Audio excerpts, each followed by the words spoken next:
కొన్ని విషయాలు మనకు తెలిసినప్పుడు భలే ఆశ్చర్యం వేస్తుంది. అలాంటి సంఘటనే మాకు ఈ మధ్య జరిగింది. మన దేశంలో అర్బన్ కల్చర్, పట్టణ నాగరికత గురించి చదువుతున్న సందర్భంలో ఒక కొత్త విషయం తెలిసి దాని మీద విపరీతమైన కుతూహలం కలిగింది.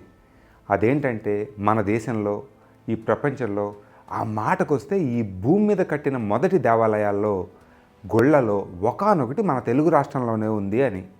ఈ విషయం తెలియగానే దాన్ని చూడాలి అనే కుతూహలం మాకు విపరీతంగా కలిగింది. అందుకే మండు టెండల్లో ఒక విజ్ఞాన యాత్ర ప్లాన్ చేసుకున్నాం. అలానే అసలు గుడి అంటే ఏంటి, ఒక గుడి కట్టడానికి కావాల్సిన విషయాలు, పరిస్థితులు ఏమిటి, మొదటి గుడి పోటీల్లో ఏమేమి ఉన్నాయి, ఈ విషయాలన్నీ కూడా మీకు క్లియర్గా వివరిస్తాం. అంటే ఈ వీడియో కేవలం మా విజ్ఞాన యాత్ర గురించే కాదు, ఇంకా చాలా సమాచారం మీకు దొరుకుతుంది. కాబట్టి చివరి దాకా చూడండి. అలాగే పనిలో పనిగా అక్కడికి వెళ్ళినప్పుడు ఇద్దరు శాలను కూడా కలిసే అవకాశం మాకు కలిగింది.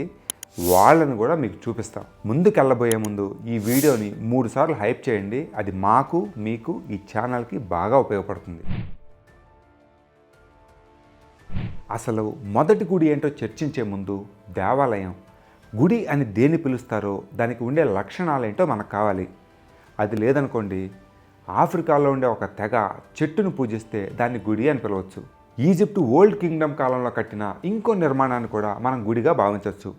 ఆ క్లారిటీ లేకపోతే దేనిని పడితే దానిని, ఎవరు పడితే వాళ్ళు గుడి అని పిలవడం మొదలు పెడతారు. కాబట్టి గుడి, దేవాలయం యొక్క నిర్వచనం మనకు చాలా ముఖ్యం.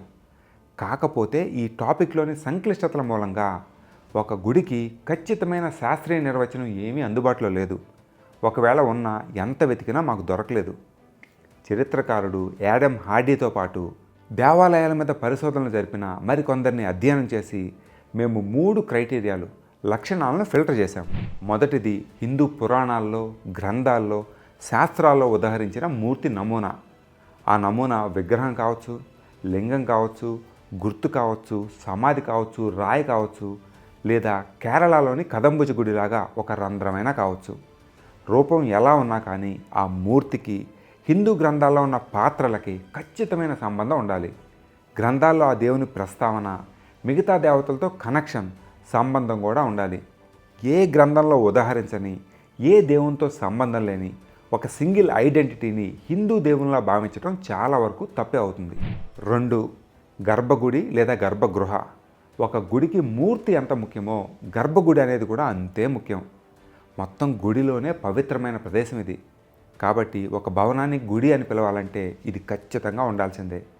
ఆ గర్భగుడి కూడా చాలా కాలం మన్నే ఉద్దేశంతో, పూజలు నిర్వహించే ఆలోచనతో కట్టబడాలి కానీ తాత్కాలిక అవసరాల కోసం కాదు.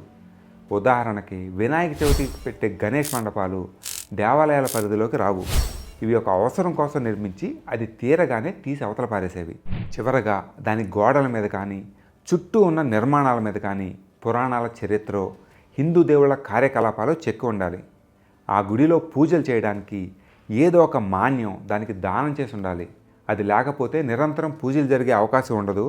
అందుకనే చరిత్రలో గుడి కట్టిన చాలామంది రాజులు గ్రామాలని ఆ గుడికి దానం ఇచ్చేవాళ్ళు. అంటే దేవుని మాన్యం అనేది చాలా గుళ్ళకు ఉంటుంది. కాలక్రమేణా భక్తులే దాన్ని స్వాహా చేస్తారు, కానీ అది వేరే వ్యవహారం. మన అన్వేషణ పురాతన గుడి గురించి కాబట్టి ఈ 3వ పాయింట్కి ఆధారాలు దొరికే అవకాశం తక్కువ. అందుకని మొదటి 2 మీద ఫోకస్ పెడతాం. ధ్వజస్తంభాలు, గోపురాలు, శిఖరాలు లాంటి నిర్మాణాలు స్థల పురాణం లాంటి కథలు అంటారా? స్థల కాలాలను బట్టి కొన్ని గుళ్ళకి ఉండొచ్చు, కొన్నిటికి ఉండకపోవచ్చు. కాబట్టి వీటిని గుడి యొక్క నిర్వచనంలోకి చేర్చడం సరైన పనేనా అంటే కాదనే సమాధానం వస్తుంది. అందుకని మేము వీటిని పరిగణలోకి తీసుకోలేదు. మేము చెప్పిన 3 అంశాలు లేకుండా దేశం మొత్తంలో 1, 2 గుళ్ళు మీకు కనపడితే కనపడచ్చు. అవి ఎక్సెప్షన్స్ అని గమనించగలరు. ఇవన్నీ పక్కన పెట్టి అమర్నాథ్ లాంటి మంచులింగాలు, సహజంగా ఏర్పడిన గుహల్లో ఉండే దేవుళ్ళు కూడా ఉన్నాయి. వీటిని గుడిగా పిలవడం అంత సమంజసం అనిపించుకోదు. ఎందుకంటే ఇవి మనుషులు నిర్మించిన, చెక్కిన నిర్మాణాలు కావు. కాబట్టి వీటిని కూడా గుడి యొక్క నిర్వచనంలోకి చేరిస్తే కనుక ప్రపంచం నలుమూలలా గుళ్ళు ఉన్నాయని చెప్పుకోవచ్చు. కనపడిన ప్రతి దాన్ని కూడా గుడి అని పిలవచ్చు. కాబట్టి ప్రాక్టికల్గా వాటిని ఇంక్లూడ్ చేయటం గుడికి సరైన నిర్వచనం అనిపించుకోదు అని మా ఉద్దేశం. అలాగే పల్లెటూళ్ళల్లో కొలిచే కొన్ని గ్రామ దేవతలను కూడా హిందూ మతం పూర్తిగా తన ఐడియాలజీలోకి తీసుకోలేదు. కాబట్టి వాటిని కొలిచే పద్ధతి హిందూ మతాన్ని పోలి ఉండినా ఇంకా ఎవాల్వ్ అవుతున్న ప్రక్రియ అది. టూకీగా హిందూ గ్రంథాల ఆధారితమైన ప్రతిమ, శాశ్వతంగా నిర్మించబడ్డ గర్భగుడి, దేవుని మాన్యం, గోడల మీద చెక్కబడిన పురాణ లేదా హిందూ పాత్రలు ఉండి చరిత్రలో పూజింపబడ్డ లేదా ప్రస్తుతం పూజలు అందుకుంటున్న దేవుని ప్రతిమ ఉన్న భవనాన్ని గుడి అని పిలవచ్చు. దీనిలో ఇంకేదైనా ముఖ్యమైన అంశం కలపొచ్చు అని మీరు భావిస్తే దయచేసి కింద కామెంట్ చేయండి. మేము కూడా నేర్చుకున్న వాళ్ళం అవుతాం. గుడి నిర్వచనం సరే, మరి దాన్ని కట్టడానికి కావాల్సినవి ఏమిటి? ఆ లిస్టు కూడా చాలా పెద్దది. కాకపోతే 3 విషయాలు మాత్రం అందులో ముఖ్యమైనవి. మొదటిది ఐడియాలజికల్ బేసిస్, తాత్విక పునాది. అనగా గుడిలో ఏ ప్రతిమనైతే పెట్టి పూజించాలి అని నిర్ణయం తీసుకోవడం జరిగిందో ఆ ప్రతిమ ఒక దేవునిగా, శక్తిగా, పూజకి అర్హమైన రూపంగా అప్పటికే సమాజంలో పాతుకుపోయి ఉండాలి. అది కానీ లేకపోతే గుడి అన్న ఆలోచన ఉండదు. చరిత్రలో కూడా ముందుగా తాత్విక భావనలకి పునాది పడిన తర్వాతే అవి మెటీరియలిస్టిక్, భౌతిక రూపం పొందాయి.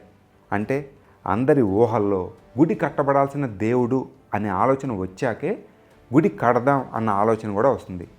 అలాగే దేవుళ్ళకి ఒక రూపం ఆపాదించి వాళ్ళకి గుడి కట్టొచ్చు, కట్టాలి అనే భావన అందరి లేదా మెజారిటీ ప్రజల అంగీకారం కూడా పొందుండాలి. కేవలం ఒకళ్ళిద్దరు కడదాం అనుకుంటే కుదరదు. వాళ్ళు కట్టినా అందరూ వాళ్ళని పిచ్చోళ్ళుగా చూస్తారే తప్ప ఎవరో దర్శనానికి వెళ్ళరు. 2, కట్టగలిగే సాంకేతిక అభివృద్ధి, టెక్నాలజికల్ అడ్వాన్స్మెంటు ఆ సమాజంలో ఉండాలి. ఊళ్ళో ఉన్న అందరికీ గుడి కడదామనే ఆలోచన వచ్చినా అది కట్టడం రాదనుకోండి, కట్టే పద్ధతులు, పదార్థాలు లేవనుకోండి, ఎలా కడతారు? అవునా కదా? అది చెక్కతో కానివ్వండి, మట్టితో కానివ్వండి, రాళ్లతో కానివ్వండి, కట్టడం అనేది తెలిసి ఉండాలి కదా. అంటే ఐడియాలజీ ఉంటేనే సరిపోదు, దాన్ని ఎగ్జిక్యూట్ చేయగల కెపాసిటీ కూడా అప్పటి సమాజంలో ఉండాలి. 3వది దాత, డోనర్. దేవుని గుడి ఆలోచన ఉన్నా, దాన్ని కట్టే సామర్థ్యం ఉన్నా, కట్టించే దాత కూడా ముఖ్యం. ఆ దాత రాజు కావచ్చు, వర్తకుడు కావచ్చు, గ్రామస్తుల బృందం కావచ్చు, ఇంకెవరైనా కావచ్చు. మనం హిస్టారికల్ టైమ్స్ గురించి మాట్లాడుతున్నాం కాబట్టి ఆ కాలంలో ఒక మామూలు వ్యక్తే పూనుకొని దేవాలయం నిర్మించడం అనేది దాదాపు అసాధ్యం. అందుకే ఒక సమూహమో, ధనవంతుడైన ఒక వ్యక్తో గుడి నిర్మాణానికి పూనుకోవాలి. అలా చేసిన వాళ్ళు కూడా ఖచ్చితంగా రాళ్ల మీద వాళ్ళు చేసిన కంట్రిబ్యూషన్ గురించి రాసే అవకాశం ఉంది. కాబట్టి అవి ఈ కాలంలో మనకి ఆధారాలుగా ఉపయోగపడతాయి. అంటే గుడి కట్టడానికి కావలసినవి 3: తాత్విక పునాది, సాంకేతిక అభివృద్ధి, కట్టడానికి సిద్ధపడే దాత లేదా వనరులు. మరి ఈ 3 ముడి సరుకులు భారత ఉపఖండంలోకి ఎప్పుడు అందుబాటులోకి వచ్చాయి? చాలామంది చరిత్రకారులు దీని మీద ఒక అభిప్రాయానికి దగ్గరగా ఉంటారు. సామాన్య శకపూర్వం 300, సామాన్య శకం 200 మధ్య గల 500 సంవత్సరాల కాలంలో ఇవన్నీ గట్టిగా అందుబాటులోకి వచ్చి దేవాలయాల నిర్మాణానికి భారతదేశంలో బీజం పడింది. అంటే ఇప్పటికి 2000 సంవత్సరాలకి ముందే. ఎవరన్నా వచ్చి లేదు వేల లక్షల సంవత్సరాల క్రితమే మన దేశంలో గుళ్ళు, దేవాలయాలు ఉన్నాయంటే దానికి చారిత్రక, ఆర్కియలాజికల్ ఆధారాలు ఏమన్నా ఉన్నాయేమో అడగండి. వచ్చిన సమాధానాన్ని బట్టి మీరే నిర్ణయించుకోండి. ఒకటి మాత్రం గుర్తుపెట్టుకోండి, ఏదైనా ఒక పుస్తకంలో రాసిన వాటిని ఆధారాలుగా చూపిస్తే మాత్రం అవి నమ్మకండి. వాటికి సపోర్టుగా బయట ప్రపంచంలో కూడా ఆధారాలు ఉండి తీరాలి. అది చాలా ముఖ్యం. అలాంటి ఆధారాలు దొరకలేదా, అవి దొరికేదాకా నిర్ణయాన్ని వాయిదా వేద్దాం. ప్రస్తుతం ఉన్న వాటిని కన్సిడర్ చేద్దాం. సాధారణంగా చరిత్రకారులు ఇప్పుడు పాటించే హిందూ మతానికి, వేదకాలంలో పాటించిన మతానికి మధ్య గల తేడాలని చాలా నిర్దిష్టంగా, ఖచ్చితంగా చెప్పారు. అప్పటిదాన్ని వైదిక మతం అని పిలిస్తే ఇప్పుడు పాటించేదాన్ని పురాణిక్ హిందూయిజం లేదా హిందూ మతం అని పిలుస్తాం. ప్రస్తుత హిందూ మతం వైదిక మతపు పునాదుల మీద నిర్మించారు కాబట్టి ఈ రెండిటికి చాలా పోలికుండి ఈ రెండు ఒకటే అని అందరూ కన్ఫ్యూజ్ అవుతూ ఉంటారు. కానీ చెప్పుకోదగ్గ తేడాలు ఈ 2 మతాల మధ్య బోల్డన్ ఉన్నాయి. ఉదాహరణకి ఇప్పుడు హిందూ దేవుళ్ళు అంటే రాముడు, కృష్ణుడు, శివుడు, గణపతి, దుర్గాదేవి లాంటి వాళ్ళు. ఈ కాలంలో రామాలయం, శివాలయం లేని ఊళ్ళు చాలా అరుదు. కానీ వేదాల్లో కానీ, వైదిక క్రతువుల్లో కానీ ఈ దేవుళ్ళ ప్రస్తావన ఇప్పుడు మనం అనుకునే విధంగా లేదు. ఇంద్రుడు, అగ్ని, వరుణుడు, సోమ దేవుళ్ళకి వేదాల్లో ఎనలేని ప్రాధాన్యం ఉంటుంది. వేద సంహితలో వాళ్ళకి కేటాయించిన రుక్కులు ఇప్పటి దేవుళ్ళకి కేటాయించిన రుక్కుల కన్నా చాలా చాలా ఎక్కువ. వైదిక మతం మొత్తం యజ్ఞాలు, క్రతువులు, బలుల మీద ఆధారపడి ఉంది. కానీ ఈ కాలంలో జీవితంలో ఒక్క యజ్ఞం కూడా దగ్గర నుంచి చూడని హిందువులు 90% పైనే ఉండొచ్చు అన్నది మా వ్యక్తిగత అంచనా. అలానే వైదిక మతంలో యజ్ఞాలు ముఖ్య పాత్ర వహిస్తాయి కాబట్టి వాళ్ళు పూజలు చేసే విధానం ఇప్పట్లాంటిది కాదు కాబట్టి వాళ్ళకి శాశ్వత దేవాలయాలు కట్టడం అన్నది ప్రధానాంశం కాదు. యజ్ఞాలకి స్థలాన్ని సిద్ధం చేయడం, దానిలో మార్కింగులు, అతిథులు కూర్చునే ప్రదేశాలను డిజైన్ చేయడం లాంటివి చాలా అవసరం. ఇవన్నీ తాత్కాలిక నిర్మాణాలు.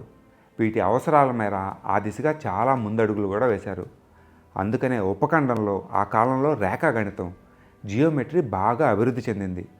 ఏమైనా అనుమానాలుంటే ఉపేందర్ సింగ్, ఆస్కో పర్పోలా లాంటి రాసిన వాళ్ళ పుస్తకాలు తిరిగేయండి, ఒక క్లారిటీ వస్తుంది. కాలం గడిచే కొద్దీ సుమారు 2200 ఏళ్ల క్రితం నుంచి కొత్త కొత్త దేవుళ్ళు ఉద్భవించటం, లేదా ఉన్న దేవుళ్ళకే కొత్త కొత్త శక్తులు ఆపాదించి పురాణాల్లో, కథల్లో వాళ్ళని మరింత శక్తివంతులు చేయడం మొదలైంది. అప్పటిదాకా వేదాల్లో ఉన్న ఇంద్రుడు, సోమ లాంటి వాళ్ళు లిస్టులో వెనక్కి వెళ్ళి వాసుదేవుడు, నారాయణుడు, శివుడు, శక్తి లాంటి వాళ్ళు ముందుకొచ్చారు. పురాణాలు రాయడం ఊపందుకోవటం, బౌద్ధ, జైన భావజాల మూలంగా వేదాల్లో ఉన్న జంతు బలులకి ప్రాముఖ్యత తగ్గిపోవటం, సాధారణ ప్రజలు వేద క్రతువులకి దూరంగా జరగడం లాంటి కారణాల మూలంగా పూజల్లో కొత్త కొత్త పద్ధతులు రావడం మొదలైంది. ఈ పద్ధతులే కాలక్రమేణా దేవాలయాల నిర్మాణానికి, ఇమేజ్ వర్షిప్కి దారితీశాయి. చివరగా తమ ధార్మిక కార్యకలాపాల కోసం బౌద్ధులు, జైనులు విహారాల, ఆరామాల రూపంలో శాశ్వత భవనాలు నిర్మించుకోవడం మొదలుపెట్టారు. అంటే వాళ్ళు అప్పటికే ఒక ల్యాండ్స్కేప్, దేవాలయాల నిర్మాణానికి తగిన వాతావరణాన్ని ఆ సమాజంలో తయారు చేశారు. ఇదేదో మేము చెప్తుంది కాదు.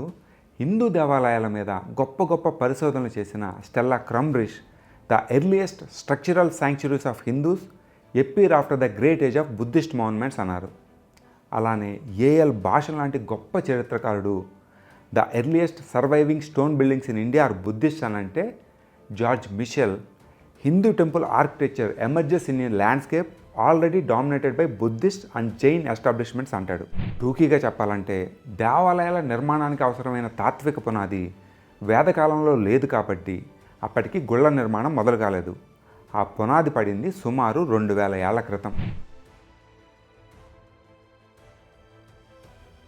ఉపఖండంలో మొట్టమొదటి నగర నిర్మాణం జరిగింది సింధు నాగరికత కాలంలో. కాకపోతే సుమారు సాధారణ శక పూర్వం 1700 కల్లా ఆ నాగరికత అంతరిస్తూ పట్టణాల నిర్మాణం, పట్టణ నాగరికత తాత్కాలికంగా నిలిచిపోయింది. అప్పటి నుంచి 1000 ఏళ్ల కాలం పాటు ఉపఖండంలో కొత్త పట్టణాల నిర్మాణం జరగలేదు. వ్యవసాయం ప్రధాన వృత్తిగా ఉండటం, స్థిర నివాసం ఏర్పరచుకోకుండా వలసలు ఎక్కువ చేయటం, పెద్ద పెద్ద రాజ్యాలు, రాజులు ఇంకా అస్తిత్వంలోకి రాకపోవడం లాంటివి కొన్ని కారణాలు. అలాగే ఆ కాలంలో పెద్ద పెద్ద రాతి భవనాలు ఉన్నట్లు చారిత్రక ఆధారాలు కూడా దొరకలేదు. కాబట్టి ఆ సాంకేతికత వాళ్ళకి లేదు అని మనం చెప్పుకోవచ్చు. ఒకవేళ రాతి భవనాలు లేకపోయినా మట్టితోనో, చెక్కతోనో లేదా ఇతరితర కాలక్రమేణా నశించిపోయే పదార్థాలతో కట్టి ఉండొచ్చు కదా అని మీరు అడగొచ్చు. అది చాలా వ్యాలిడ్ పాయింట్. అవును, కట్టి ఉండొచ్చు, దానిలో అనుమానమే లేదు. పైభాగంతో చెక్కతో, మట్టితో కట్టిన పునాదుల కోసం గోతులు త్రవ్వడం, పటిష్టంగా ఉండేందుకు కొన్ని పదార్థాలు వాడడమైనా చేసి ఉండాలిగా. అలాంటివి ఉన్నట్లు కూడా మనకి ఇప్పటిదాకా ఏమీ దొరకలేదు. ఆ ఆధారాలు దొరికిన నాడు మనకున్న పరిజ్ఞానాన్ని మరింత విస్తృతపరుచుకుందాం. అలాగే చెక్క, మట్టి లాంటి పదార్థాలతో కట్టే భవనాల సామర్థ్యం రాతితో పోలిస్తే చాలా తక్కువ. ఆ పదార్థాల లక్షణాల మూలంగా వాటితో కట్టే భవనాల ఎత్తు, దృఢత్వం చాలా వరకు పరిమితమై ఉంటుంది. కాబట్టి నగర నాగరికతలో భాగంగా తేమ ఎక్కువ ఉండి ఋతుపవనాల మూలంగా విపరీతంగా వానలు కురిసే మన దేశంలో గట్టి పునాదులు లేకుండా చెక్కతో, మట్టితో బహుళ అంతస్తుల శాశ్వత భవనాలు నిర్మించారు అంటే చాలా అనుమానం. ఇప్పుడు దాకా దొరికిన ఆధారాలను బట్టి ఉపఖండంలో 2 అర్బనైజేషన్, పట్టణ నాగరికత సాధారణ శకపూర్వం 600 కాలంలో మెల్లగా మొదలైంది.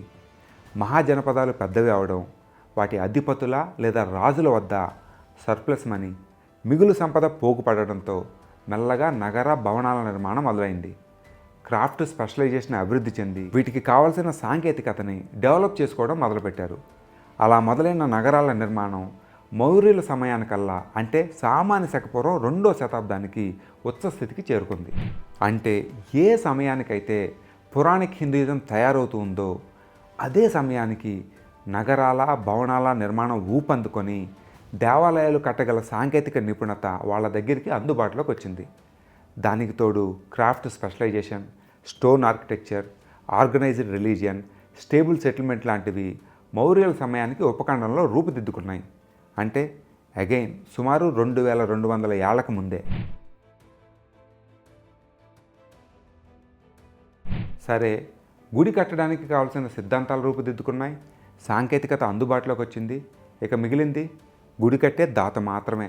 అది రాజు కావచ్చు, ఎవరైనా కావచ్చు. కానీ వాళ్ళకి కూడా ఏదో ఒక మోటివేషనో లేకపోతే అలా దానం ఇస్తున్న ఆచారమో ఉండాలి కదా. చారిత్రక ఆధారాలను బట్టి బౌద్ధం దీనికి బాగా దోహదపడింది. వైదిక మతం తగ్గుముఖం పడుతూ పురాణిక్ హిందూయిజం పురుడు పోసుకుంటున్న కాలంలో వెలిసెళ్ళినవి బౌద్ధ, జైన మతాలు. ఆ మతాల్ని ఆదరించే క్రమంలో ఆరామాలు కట్టడానికి, వాటిని నడపడానికి దాతలు ముందుకొచ్చారు. పొలాలని, స్థలాలని వాటికి కట్టబెట్టి తద్వారా వచ్చే ఆదాయాన్ని ఆరామాలు నడపడానికి ఉపయోగించారు. గ్రెగరీ షోఫెన్ అనే professor Buddhist monastic inscriptions provide the earliest evidence for organised religious endowments in India అంటారు. అంటే ఇప్పటిదాకా దొరికిన ఆధారాలను బట్టి ఉపఖండంలో మొదటి దేవుని మాన్యం బౌద్ధుల ఆరామాలకు ఇచ్చింది అని అర్థం. హిస్టారియన్ ఉపేందర్ సింగ్ కూడా land grants to religious institutions become visible in inscriptions before the rise of Hindu temples అంటారు. ఈ విధంగా ధార్మిక భవనాలకి దానాలు చేసే ఆచారం వేరే మతాల్లో అప్పటికే ఉండడంతో తాత్విక ప్రాతిపదిక, సాంకేతిక సామర్థ్యం ఏర్పడగానే సహజంగానే దేవాలయాల నిర్మాణానికి దాతలు ముందుకొచ్చారు. సామాన్య శక పూర్వం 2వ శతాబ్ది కల్లా మెల్లగా దేవాలయాల నిర్మాణం మన దేశంలో మొదలైంది. ఇప్పటిదాకా చెప్పినవన్నీ కన్సిడర్ చేస్తూ మొదటి దేవాలయం ఇప్పటి భారతదేశంలో ఏదా అని వెతికినప్పుడు కొన్ని గుళ్ళు లిస్టులోకి వస్తాయి. ఎందుకంటే ఒక గుడిని చూపించి ఇదే మొదటి గుడి అని చెప్పడం చాలా కష్టం. ఆర్కియాలజీలో ఉన్న పరిమితుల కారణంగా ఇప్పటిదాకా దొరికిన ఆధారాలను అనుసరించి అలా ఒక గుడిని చూపించి అదే మొదటిది అని ఎవరో చెప్పరు. ఎందుకంటే గుడి కట్టడం అనేది ఒక రోజులోనో, ఏడాదిలోనో, దశాబ్దంలోనో అకస్మాత్తుగా జరిగిన ప్రక్రియ కాదు ఇది. అందుకని ఏది మొదటి గుడి అని వెతికే ప్రయత్నంలో మేము మొత్తం 4 గుళ్ళని షార్ట్ లిస్ట్ చేసాం, ఎంపిక చేశాం. మొదటిది మధ్యప్రదేశ్లోని విదిశాకి దగ్గరలో గల బెస్నగర్ ఆర్కియాలజికల్ సైట్.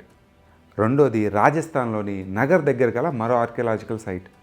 మూడోది ఆంధ్రప్రదేశ్లోని తిరుపతి దగ్గరున్న గుడిమల్లంలోని గుడి. నాలుగోది తమిళనాడు మహాబలిపురం వద్ద గల Saluvankuppam site. Father of Indian ఆర్కియాలజీగా పిలువబడే అలెగ్జాండర్ కన్నింగ్హామ్ ఉపఖండం అంతా తిరుగుతూ ఎక్కడెక్కడ చారిత్రక ప్రదేశాలు ఉన్నాయా అని కుతూహలంగా వెతుకుతూ ఉండేవాడు. తను తీసుకున్న శిక్షణ కారణంగా ఒక కట్టడం కనపడగానే అది ఈ మధ్య కాలంలో కట్టిందా, పురాతనమైందని ఇమ్మీడియట్గా గుర్తించే పరిజ్ఞానం సంపాదించాడు.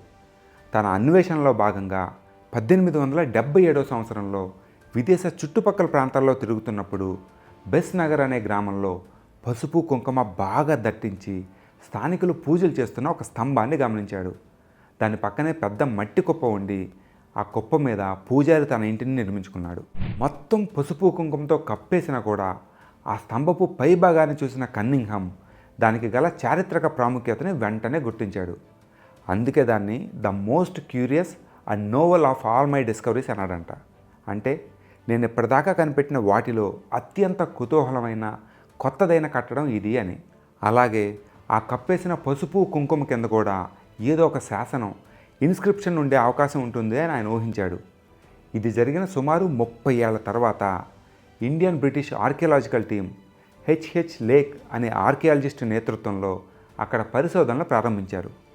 ఆ స్తంభానికి ఉన్న పసుపు కుంకుమ తీయగానే కన్నింగ్హామ్ ఊహించినట్లుగానే శాసనం ఒకటి బయటపడింది. ఆ శాసనం ప్రకారం సామాన్య శక పూర్వం 2వ శతాబ్దంలో హెలియోడోరస్ అనే గ్రీకు రాయబారి వాసుదేవుని కోసం ఆ స్తంభాన్ని పక్కనున్న కట్టడాలను నిర్మించినట్లు తెలుస్తోంది. ఇంకో 5 ఏళ్ల తర్వాత అక్కడ త్రవ్వకాలు మొదలుపెట్టినప్పుడు కొంత చేసిన తర్వాత స్థానికులు అభ్యంతరం చెప్పారు. అది తన ఇంటిలో భాగమని ఇందాక చెప్పిన పూజారి ఆ మట్టి దెబ్బ దగ్గరికి ఆర్కియాలజిస్ట్ని రానివ్వలేదు.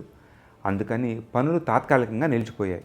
మనకి స్వతంత్రం వచ్చాక 1963లో ఎండి ఖరే అనే ఆర్కియాలజిస్టు ఆ పూజారి వారసుల్ని, అక్కడున్న స్థానికుల్ని ఒప్పించి దగ్గరలోని వేరొక ప్రాంతానికి పంపించి త్రవ్వకాలు పూర్తి చేశాడు. ఇలా జరిపిన త్రవ్వకాల్లో మట్టి గోడలు, గర్భగుడి, మండపం పునాదులు బయటపడ్డాయి. వాటిని ఇంకా తవ్వుకుంటూ పోతే అంతకంటే పాతదైన దేవాలయం లాంటి భవన నిర్మాణాలు బయటపడ్డాయి. గర్భగుడి, ప్రదక్షిణలు చేసే స్థలం, అంతరాలయం, మండపం ఇవన్నీ అంతకు ముందే ఉన్నట్లు పరిశోధనలో తేలింది. ఇదే ప్రస్తుతమున్న ఆధారాల మేర ఉపఖండంలోని మొట్టమొదటి దేవాలయాల్లో ఒకటి. ఖరే ప్రకారం గుడి పునాదులు రాళ్లతో నిర్మించిన, పైభాగం మాత్రం చెక్క లేదా మట్టి లాంటి పదార్థాలతో నిర్మించడం జరిగింది. అలాగే ఈ గుడి పునాదుల లేఅవుట్ చూస్తే ఎక్కడో 500 కిలోమీటర్ల దూరంలో ఉన్న నగరి అనే ప్రాంతంలో ఉన్న గుడిని పోలినట్టు గుర్తించారు. అంటే ఆ కాలానికే గుడుల నిర్మాణం స్టాండర్డైజ్ అయిందని చెప్పుకోవచ్చు. ఇది మన లిస్టులోని మొదటి గుడి చరిత్ర.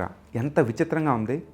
ఉపఖండంలో నిర్మించిన మొదటి గుళ్లలో ఒకటి గ్రీకు వ్యక్తి కట్టడమా? అక్కడ దొరికిన శాసనం ప్రకారం దేవదేవుడైన వాసుదేవుని కోసం తన భక్తుడు గ్రీకు రాజు అంటియాల్సిడాస్ రాయబారి తక్షశిల వాస్తవ్యుడు హెలియోడోరస్ స్థానిక రాజు భాగభద్రుని కోసం ఆ కట్టడాన్ని నిర్మించాడు.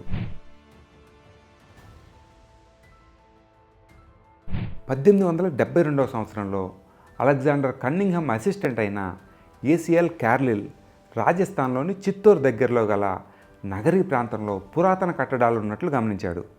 తాను కనుగొన్న వాటిని ఏఎస్ఐ రిపోర్ట్లలో పొందుపరిస్తే దానిని కవిరాజు శ్యామల్ దాస్ అనే ఉదయపూర్ ఆస్థానానికి చెందిన వ్యక్తి చూశాడు.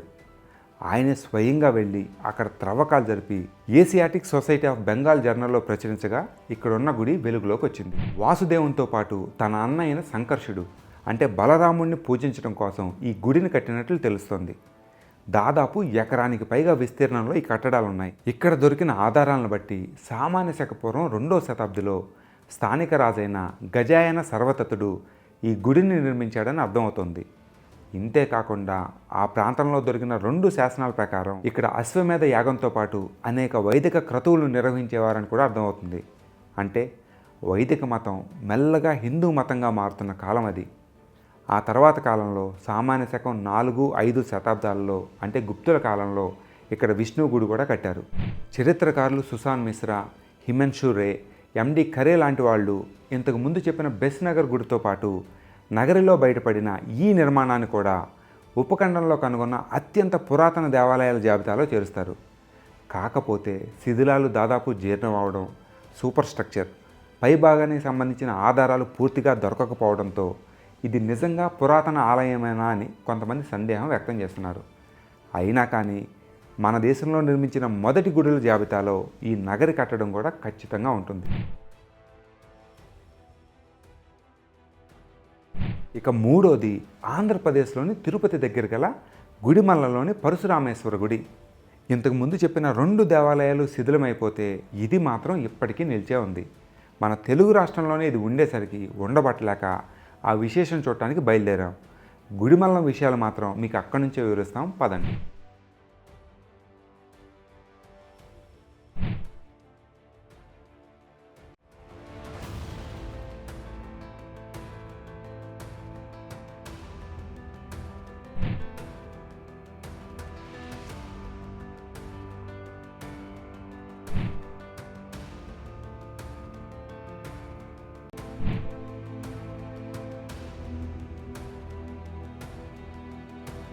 దాదాపు 2200 సంవత్సరాల క్రితం మలచబడిన ఈ శివలింగం భారతదేశంలో 2వ అతి పురాతన శివలింగంగా పేరు పొందింది. లింగంతో పాటు శివుణ్ణి కూడా చెక్కిన అతి కొద్ది శివలింగాల్లో ఈ గుడిమల్లం గుడి కూడా ఒకటి.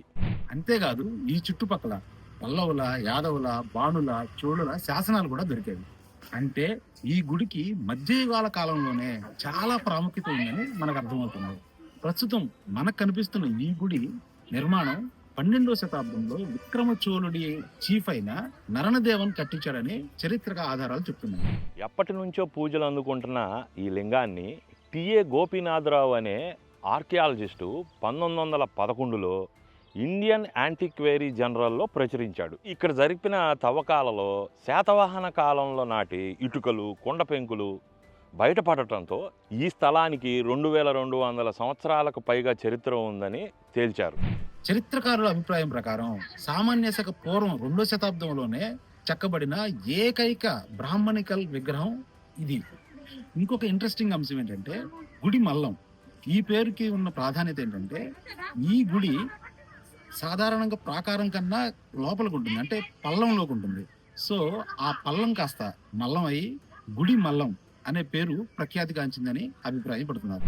ముఖ కవళికలు మంగోలాయిడ్, చైనా, జపాన్ లాంటి వారిలా ఉంటూ జుట్టు రింగులు తిరిగి ఉండి పెదాలు పెద్దవిగా ట్రైబల్కి చెందిన వ్యక్తిలాగా కనపడతాయి. ఆర్కియాలజిస్ట్ టి రిచర్డ్ బ్లర్టన్ ప్రకారం సాధారణ హిందూ దేవుళ్లకు ఉండే లక్షణాలు లేకపోబట్టి హిందూయిజం మెల్లగా మిగతా ప్రాంతాలకు పాకే సమయంలో ఈ విగ్రహం మలచబడి ఉండాలి.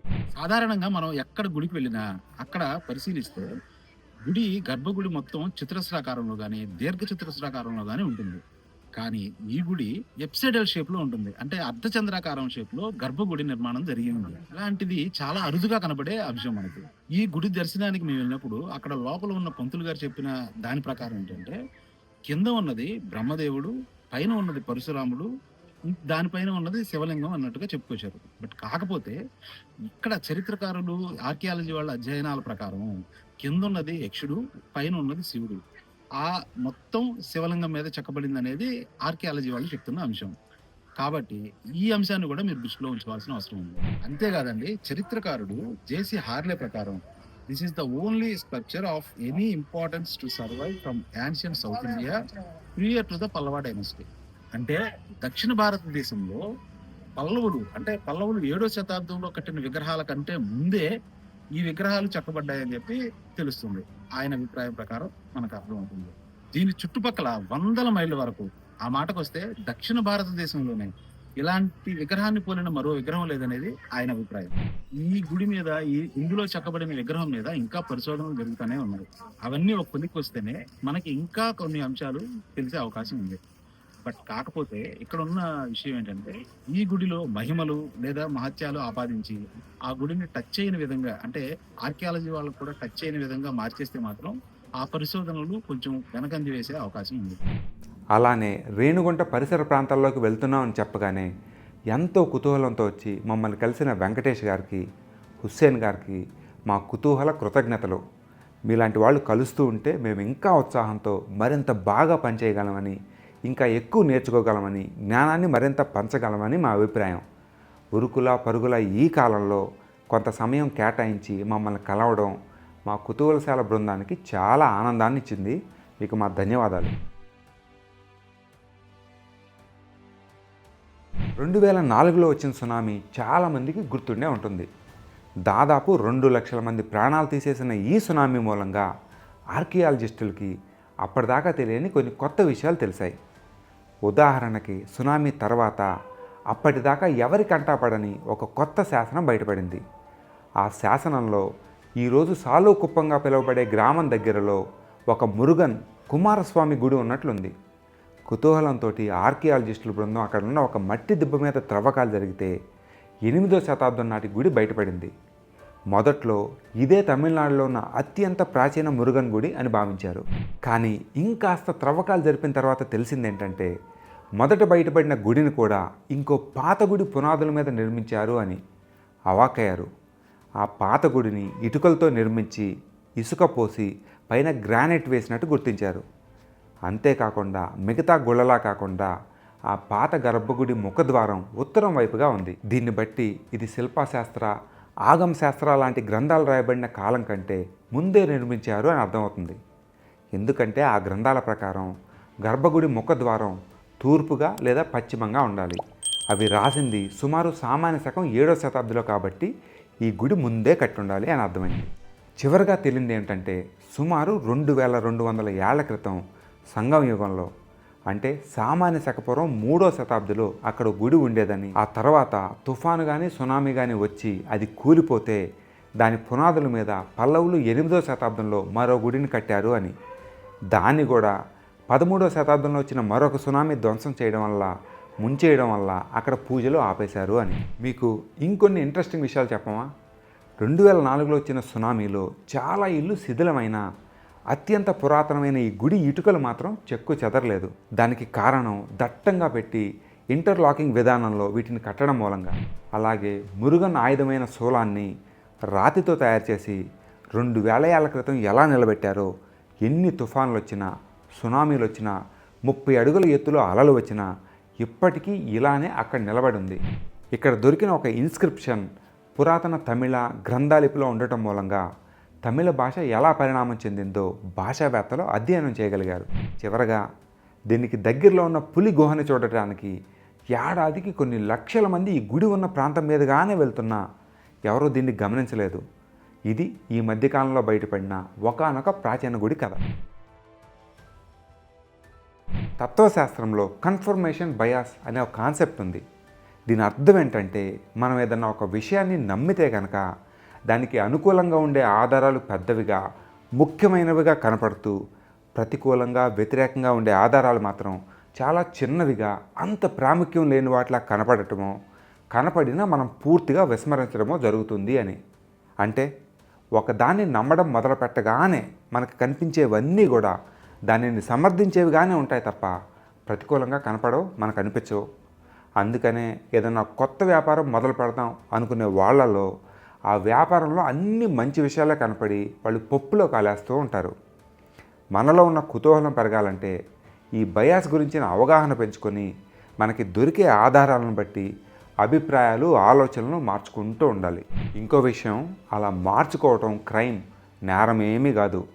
మహాత్మా గాంధీతో పాటు ఉండే మను ఏదో ఒక విషయం గురించి అడిగినప్పుడు మహాత్ముడు దాని గురించి వివరించాడు. అప్పుడు మను, బాపు పోయిన నెల ఇదే విషయం గురించి మాకు వేరే విధంగా చెప్పావు కదా అందంట. దానికి గాంధీ, ఎందుకంటే నేను ఈ నెలలో కొత్త విషయం నేర్చుకున్నాను, అందుకే నా ఆలోచన మారింది అన్నాడంట. దాని అర్థం నిమిషానికో మాట మాట్లాడమని కాదు, అడ్డగోలుగా కాకుండా ఆధారాలు దొరికినప్పుడు ఆలోచనలు మార్చుకోవడం మంచిదే అని. సోక్రటీస్ ఒక మాట అంటాడు, it is better to change an opinion then to persist in wrong one అని. అంటే తప్పుడు అభిప్రాయాన్ని పట్టుకొని కూర్చోవడం కంటే కూడా దాన్ని మార్చుకోవడమే ఉత్తమం అని. ఈ అభిప్రాయాల మార్పు గురించి ఇప్పుడు ఎందుకు చెప్తున్నాం అంటారా? కారణం ఏదైనా కానీ మనలో చాలామంది చిన్నప్పుడు నేర్చుకున్న చరిత్రని, ముఖ్యంగా చరిత్రలో గల పాతరాతి యుగం, కొత్త రాతి యుగం, కాంస్యయుగం, ఇనప యుగం లాంటి వాటిని పూర్తిగా మర్చిపోయారు. మాటల్లో, చేతల్లో, అభిప్రాయాల్లో, నమ్మకాల్లో వేల లక్షల సంవత్సరాల క్రితమే భారత ఉపఖండంలో అన్నీ ఉన్నట్లు చెప్తారు. మా దృష్టిలో ఇలా చెప్పడం అంటే మనల్ని మనం మోసం చేసుకుంటున్నట్లు, మనలో ఉన్న శాస్త్రీయ దృక్పథాన్ని అణిచివేసుకుంటున్నట్లు. ఇంగ్లీష్ వాళ్ళు మనల్ని పరిపాలిస్తున్న కాలంలో స్వదేశస్తుల్లో ఆత్మస్థైర్యం నింపడానికి కొన్ని అతిశయోక్తులు వాడాల్సి వచ్చింది. అది ఆ కాలపు అవసరం, కానీ ఇప్పుడు మనకు అది అక్కర్లేదు. అలాగే పురాణాలు, ఇతిహాసాల్లో ఉన్న కాలపు లెక్కలు మన నరాల్లో జీర్ణించుకుపోయాయి. ఉదాహరణకి దశరథుడు 60,000 సంవత్సరాలు పాలించాడు అని చదివినా, రాముడు 11,000 సంవత్సరాలు పాలించాడని ఎవరన్నా చెప్పినా వెంటనే నమ్మేస్తాం. ఎందుకంటే మొదట్లో చెప్పిన కన్ఫర్మేషన్ బయాస్. అసలు అంతకాలం మనిషి బతకగలడా అని ఎవ్వరూ తిరిగి ప్రశ్నించాం. ఒకవేళ అది మీ వ్యక్తిగత నమ్మకం అయితే మాకేం అభ్యంతరం లేదు, ఎవరి నమ్మకాలు వాళ్ళవి. కానీ దానిని చరిత్రతో ముడిపెట్టి అది నిజంగానే జరిగినట్లు పిల్లలకో వేరే వాళ్ళకో వివరించే ప్రయత్నం చేస్తుంటే సాటి పౌరులుగా ఆ తప్పుని మాత్రం మేము సరిదిద్దాల్సి ఉంటుంది. ఎందుకంటే మన చుట్టూ ఉన్న సమాజంలో శాస్త్రీయ దృక్పథం ఉండటం మాకు, మీకు, మొత్తంగా సమాజానికి కూడా చాలా అవసరం. ఇప్పటిదాకా చెప్పిన విషయాల సారాంశం ఒక్కసారి చూద్దాం. వైదిక మతం ఉండి వేదక్రతువులు జరిగిన కాలంలో యజ్ఞాలకి ప్రాముఖ్యం ఉండటం మూలంగా దేవాలయాల నిర్మాణం జరగలేదు. పురాణిక్ హిందూ మతం ఆరంభమయ్యే దశలో అప్పటికే ఉన్న సామాజిక పరిస్థితులు, బౌద్ధులు, జైనులు క్రియేట్ చేసిన ఎకోసిస్టమ్ అందుబాటులో ఉండటం, కొత్త కొత్త రాజ్యాలు పుట్టుకు రావడం మూలంగా సుమారు సామాన్య శక పూర్వం 3వ శతాబ్దిలో 2200 ఏళ్ల క్రితం భారత ఉపఖండంలో హిందూ ఆలయాలు కట్టడం మొదలైంది. అలా కట్టిన ఆలయాలలో బాగా పురాతనమైనవి ఏమిటని పట్టిక తీస్తే 4 బయటకు వచ్చాయి. విచిత్రంగా ఆ ఆలయాలు దేశంలో సుదూరమైన ప్రాంతాల్లో ఉన్నాయి. వాటిలో ఒకానొకటి తెలుగు రాష్ట్రమైన ఆంధ్రప్రదేశ్లో ఉంది. అదే గుడిమల్లం. చారిత్రకంగా ఎంతో విశేషం కలిగిన ఈ దేవాలయంలో ఈ మధ్యకాలంలో పూజలు మొదలయ్యాయని అధికారులు చెప్తున్నారు. ఇవే కాకుండా ఇప్పటికీ పూజలు అందుకుంటున్న ముండేశ్వరి లాంటి ఆలయాలున్నా అవి గుప్తుల కాలంలోనో లేదా ఇంచుమించు అదే టైంలోనో కట్టడం మూలంగా అవి అత్యంత పురాతన జాబితాలోకి రావు, గమనించగలరు. అలానే వైదిక మతం వేరు, ఇప్పుడు అందరూ పాటిస్తున్న హిందూ మతం వేరు. చాలామందికి తెలియని అత్యంత ముఖ్యమైన అంశం ఇది. మనకి చెప్పే కథల్లో, ప్రవచనాల్లో, చదివించే పురాణాల్లో, చేయించే పూజల్లో ఈ తేడా లేకుండా చేయడం వల్ల చరిత్రకి కథలకి మధ్య తేడా తెలియని ఒక రకమైన క్రైసిస్లో మనం ఉన్నాం. ఎంత చదువుకున్నా వేల లక్షల కోట్ల సంవత్సరాలు అనే కాకి లెక్కల్లో మునిగిపోతున్నాం. అవే నిజమని నమ్ముతున్నాం. హిందూ మతం ఎలా పుట్టిందో, దాని ఆవిర్భావం ఎలా జరిగిందో, ఉపఖండంలోని మిగతా ప్రదేశాలకి ఎలా పాకిందో, దాన్ని ప్రభావితం చేసిన అంశాలేమిటో మతాలకు అతీతంగా ప్రతి ఒక్కళ్ళు అధ్యయనం చేయవలసిన విషయాలు. గుర్తుపెట్టుకోండి, మనదో అద్భుతమైన దేశం. ప్రపంచంలో ఇన్ని దేశాలున్నా సబ్ కాంటినెంట్గా, ఉపఖండంగా మనమే ప్రసిద్ధి చెందాం. ఎన్నో యాసలు, భాషలు, కులాలు, మతాలు, ఆచారాలు, వ్యవహారాలు, సాంప్రదాయాలు ఉన్నా కూడా ఇంతలా కలిసి ఉండటం అంటే కేవలం భారతీయులకి మాత్రమే ఇది సాధ్యం. ఇంత గొప్ప మన నాగరికతని శాస్త్రీయ పద్ధతిలో అధ్యయనం చేస్తూ మనం ఎలా వచ్చాం, ఎక్కడి నుంచి వచ్చాం, మన పూర్వీకుల లెగసీ ఏంటి అన్న విషయాలు స్పష్టంగా తెలుసుకోవడం మన బాధ్యత. ఆ బాధ్యతలో నుంచి వచ్చిందే ఈ వీడియో. ఇది మీకు మంచి సమాచారం ఇచ్చిందని భావిస్తూ, తెలుసుగా, కుతూహలంగా ఉండండి, కుతూహలశాలని చూడండి.